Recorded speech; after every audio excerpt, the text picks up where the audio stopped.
தென்னிந்திய திரைப்படத்துல ஒரு சில நடிகர்கள் இன்னும் மக்கள் மனசுல நீங்கா இடம் பிடிச்சிருக்காங்க. அதுல ஒரு ஆக்டர் மற்றும் அரசியல்வாதியான ஆக்டர் நெப்போலியன் பற்றி தான் நம்ம இப்ப பார்க்க போறோம். இவர் தமிழ், தெலுங்கு, மலையாளம் அப்படின்னு நிறைய மொழிகள்ல நடிச்சிருக்கிறாரு. இவர் நம்ம திருச்சியை சேர்ந்தவருங்க. இவர் நடிச்ச படங்கள்லயே மறக்க முடியாத படங்கள் அப்படின்னு எடுத்துக்கிட்டோம்னா கிழக்கு சீமையிலே, எஜமான், சீவலப்பேரி பாண்டி. இவர் தன்னோட பசங்களுக்காக அமெரிக்கால செட்டில் ஆயிருக்கிறாரு.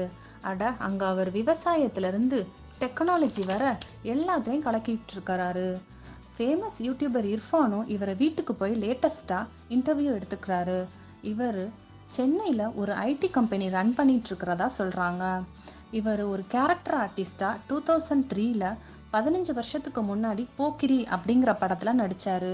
அப்போ ஷூட்டிங்ல நடந்த ஒரு சில பிரச்சனையால விஜய் சார் என் கூட பேசுறதில்ல அப்படின்னு சொல்லியிருக்கிறாரு. ஆக்டர் நெப்போலியன் நடிகர் விஜய் என் கூட பேச ரெடியா இருந்தா நான் அவர் கூட பேச ரெடி அப்படின்னு ஒரு பேட்டியில சொல்லியிருக்கிறாரு. ஸோ இவங்க 2 பேர் பத்தின உங்கள் கருத்துக்களை எங்க கமெண்ட்ல சொல்லுங்க. மேலும் செய்திகளை தெரிஞ்சுக்கிறதுக்கு எங்க சேனலை சப்ஸ்கிரைப் பண்ணுங்க.